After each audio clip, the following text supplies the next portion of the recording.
चरितम रघुनाथस्य शतकोटि प्रविस्तरम् एकैकाक्षरं पुंसा महापातकनाशनम्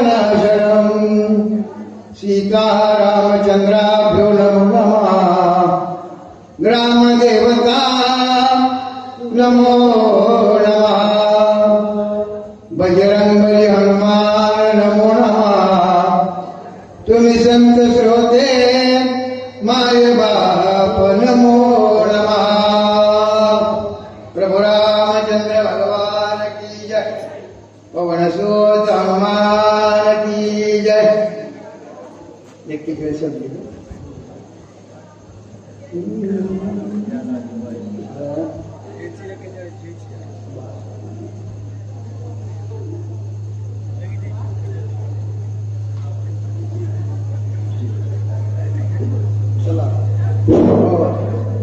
सर्वांनी वेळेचे भाग ठेवायचे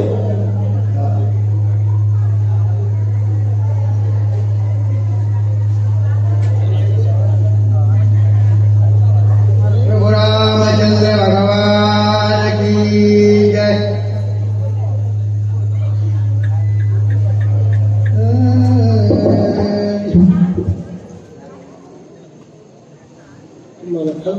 नहीं करते एक मिनट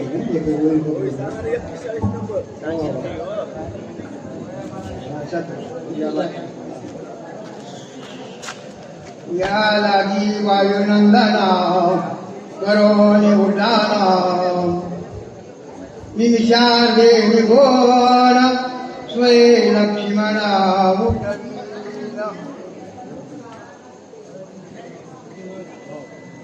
प्रभु रामचंद्र भगवान की जय उदयानयता भक्ती आणोनी दिव्य औषधी समजती वात्वमय निश्चिती प्रतिज्ञा मारुती करून गेला या ठिकाणी राजा असणारा ऐश्वर्य संपन्न ज्याची सुवर्णाचे भुवन आहे लंका अशा असणारा तो राजा रावण प्रसादाची गाढवाला त्या ठिकाणी गोपाळशेठ म्हणावं लागतो का त्या ध्येयाने तो त्या काळणीकडे गेला विनंती करू लागला काळणीने हनुमंत उड्डाण करून गेलेला तो औषधी आणि लक्ष्मणाला उठवेल माझं कसं होईल लक्ष्मण उठला तर राम आणि लक्ष्मण हातून बळी आहेत रे काळणीने ते मला मारल्याशिवाय राहणार नाही म्हणून माझी विनंती आहे बाबा तुझा हनुमंताला काहीतरी विघ्न कर औषधी आणून आताची उठेला लक्ष्मण त्याशी दुसरे कोण राम लक्ष्मण 85 वर्षाचे पाणी होत नाही 85 पाच नाही ही भाऊची आणि बाबाची कृपा आहे खरेच अशा प्रकारे तो असणारा काळणीची रावण विनंती करू लागलेला जर लक्ष्मण सावध झाला तर ती आतून बळी आहे बाबा ते मला मारल्याशिवाय राहायचे नाही म्हणून तू लवकर जा काहीतरी का बलिष्ठ सकल मानव कोण हे काढले आणि तुझी विनंती करतो बाबा लवकर जा जर लक्ष्मण उठला तर राम आणि लक्ष्मण आतुरपणी आहे कोण त्यांच्याबरोबर युद्ध करेल म्हणून तू जा काहीतरी कपट कर अरे कपटे करुणे ब्रह्मशक्ती उर्मिलापती तव कार्य चालवणे हाती उदया गबलती नयता रावण काळणीची विनंती करू लागलेला निकषा सावाने त्या लक्ष्मणाला पाडलेलं नाही रणभूमीच्या ठिकाणी मीही कपट केलेला आहे काळणीने कपटाने लक्ष्मणाला पाडला म्हणून तो थोडा कळला आणि जर तो सावध झाला तर मला मारण्यास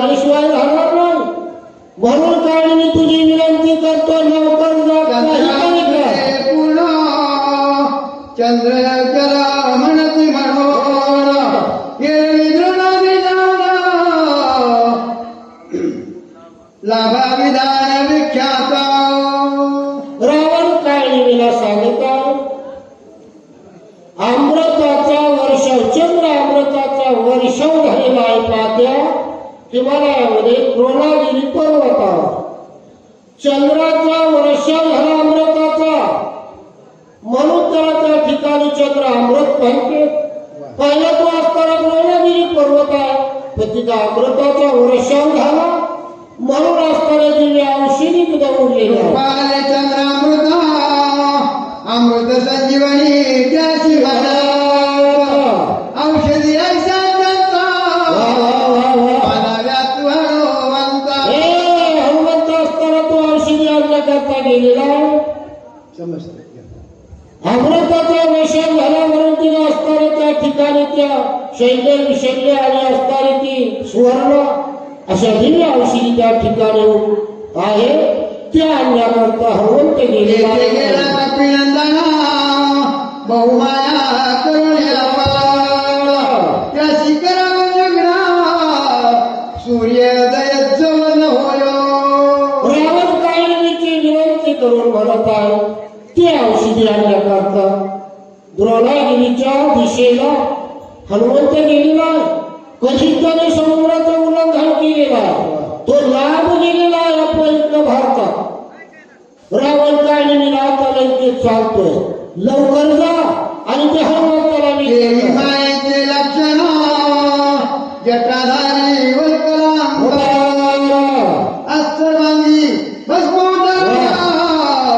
असाधारण ऋषी रावण काळिमीला सांगतात याची कपट्याची मूर्ती आणि त्याला पुढे कपट करायचं सांगतो काळिमी तू हुशार आहेस पण तरी पण तुला सांगतो तू जटा धारण कर अंगाला भस्म लाव एका ऋषीचं वेळ धारण कर आणि हनुमंताला कोवायचा धर्म पूर्ण करावा सुशील जळ निर्माण सुंदर वृक्ष परिमळ आपण करावे अति सुशील अरे मग एका पशुचं रूप धारण कर सुंदर असा तलाव निर्माण कर जेणेकरून हनुमंत गोलीला जाईल असे प्रयत्न कर निष्ठा दावावी ब्रह्मज्ञान कथेशी वर्णावर गुणंदना ते त्याची चुक गहना कपिनंदना युगुन तेलो रावण काळिमीला युक्ती सांगत आहे तुझा तिथे एक आश्रम तयार कर ऋषीचा रूप धारण कर सुंदर असताना एक जलशैल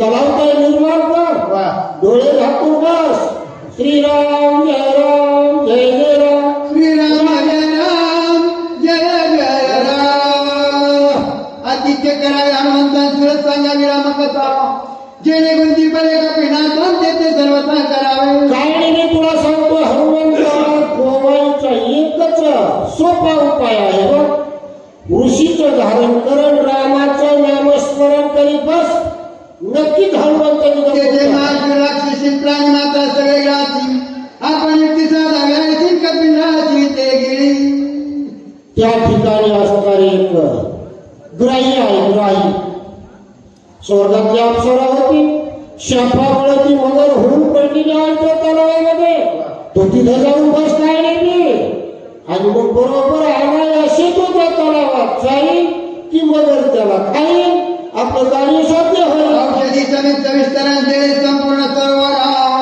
सुंदर कमळी मनोहर ते कपिंद्र गोभावा अत्यंत सुंदर असताना तलाव आहे कमळीचे तिथं वेल आहे सुंदर वृक्ष आहे शीतळ असताना छाया आहे तिथं जाऊन तू बस कमळ करुण शीघ्रगती सर्व प्रकारे असे शक्ती जेणे मरण पावल मारुती ते युक्ती साधावी रावण काळिमीला सांगत आहे काळिमी अति त्वरेने लवकर जावं हनुमंत लंघन झाला गेलेला आहे तू लवकर जा आकाशमार्गे मनोमार्गे जाण्याची तुझ्याकडे गती आहे म्हणून तू लवकर जा हनुमंताला गोवायचा मी तुझं सांगू कपड गती तो तू केवळ कपटाचीच मूर्ती तेथे माझी काय युक्ती सर्वत्र मारुती मारावा रावण काळिमीला म्हणून लागलेला मी काय तुला कपट करायचं सांगू अरे तुझी मूर्तीच कपटाची आहे तुला कपट करायचं मी काय सांगणार पण लवकर जा बाबा मरण पावल्या रघुनंदना कैसे निवाचला बिरिशा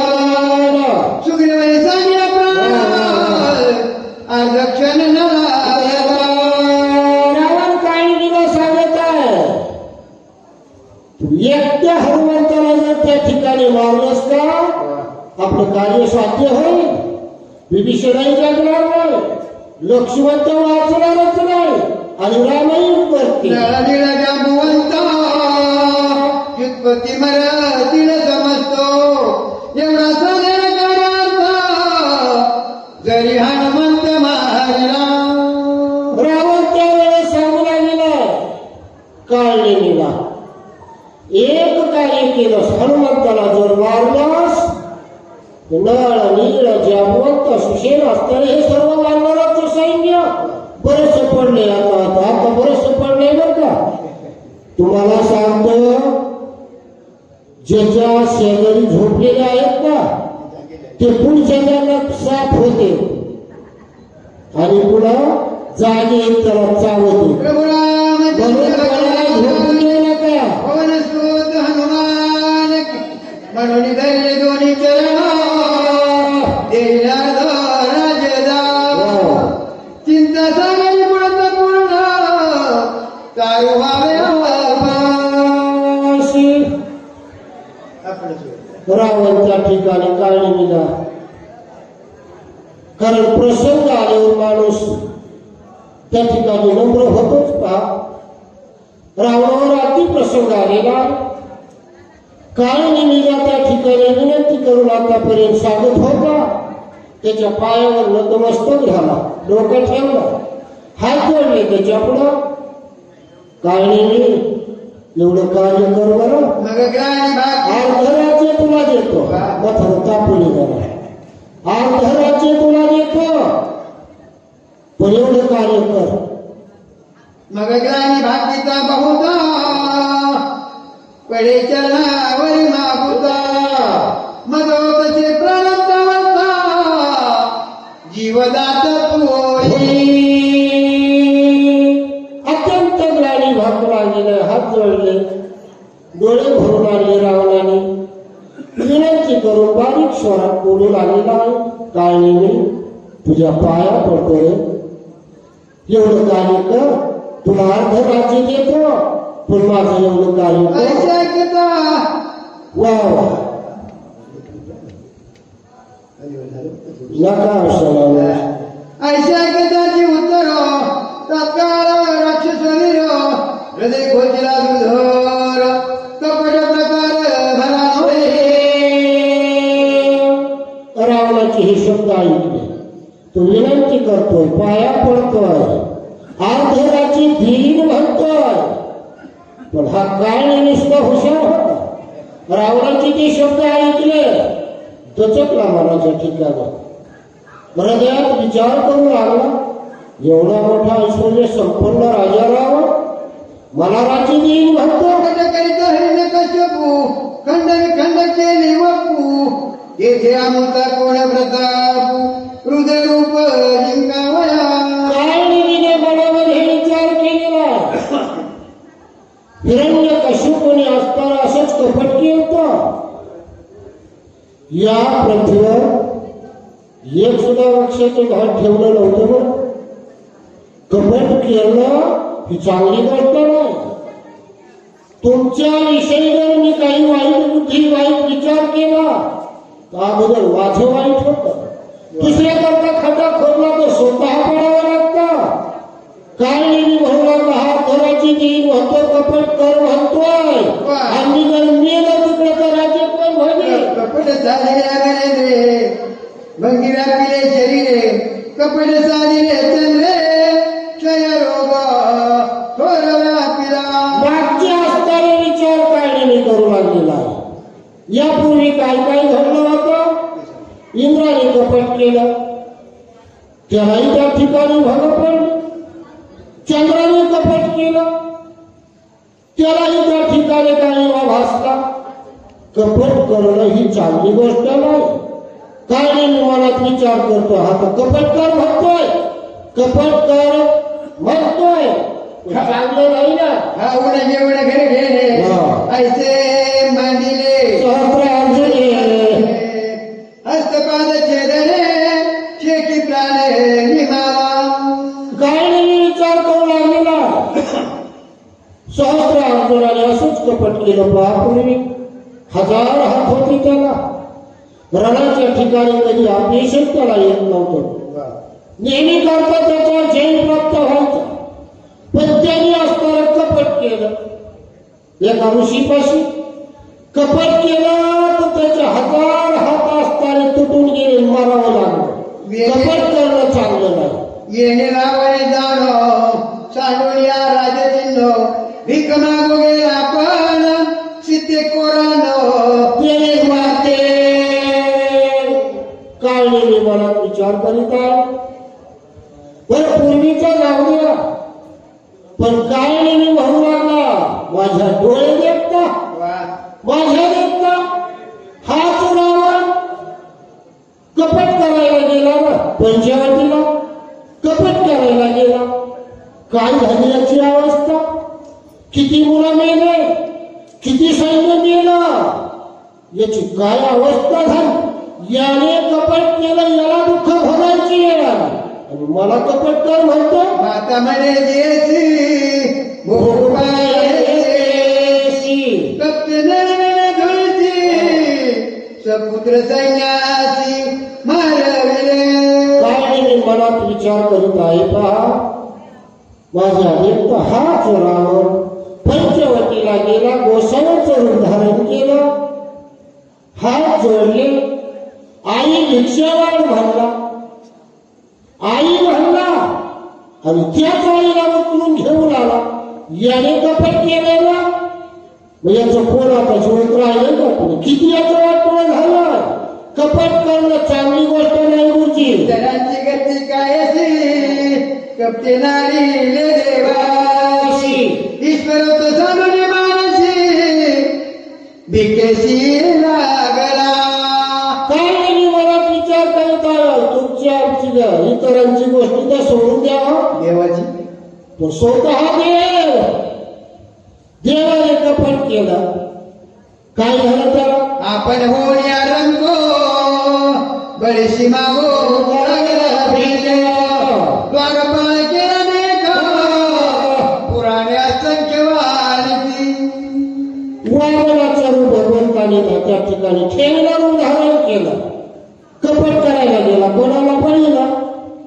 बळीला कपट करायला गेला, पण ते देवाचं त्या ठिकाणी सपाट झालं. बळीच्या दारात त्या वामनाला द्वारपाळ म्हणून राहावं लागलं. देवाने कपट केलं, त्याचं प्रायचित देवाला चुकला नाही.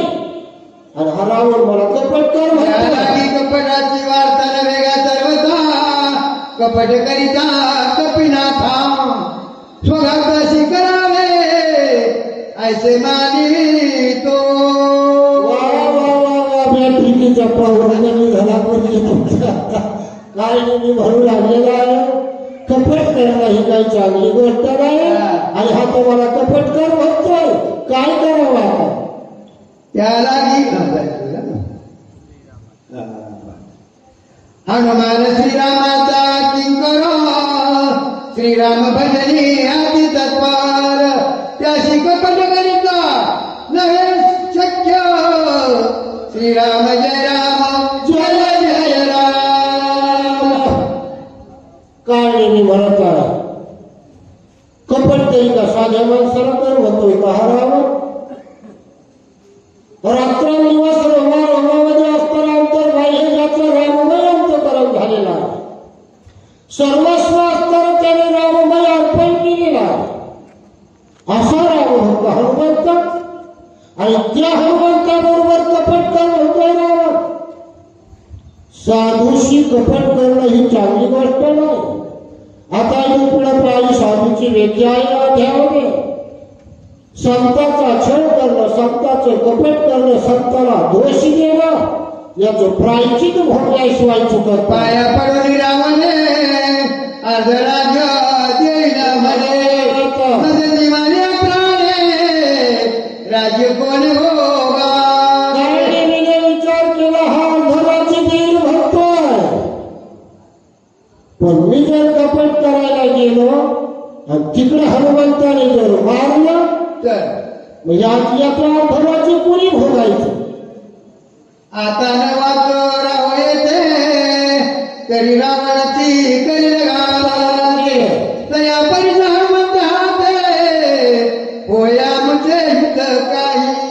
काय नाही हुशार होता बरं, धूर्त विचारी होता. त्याला कळलं कपट करणं ही गोष्ट चांगली नाही. हनुमंताबरोबर पुन्हा कपट करायचंय, नक्की तो मारण्याशिवाय राहणार नाही. पण नाही याचा ऐकावा, तर तो राजा होता, मारण्याशिवाय राहणार नाही. मग याच्या हातून मारण्यापेक्षा साधूच्या हातून जर त्या ठिकाणी नेलं तर ब्रह्मसारीचा तर भेटल ना. हनुमान सभाय श्री रघुनाथ राम प्रेमे सदा डुलात उल्लू कृतकार्य कपिला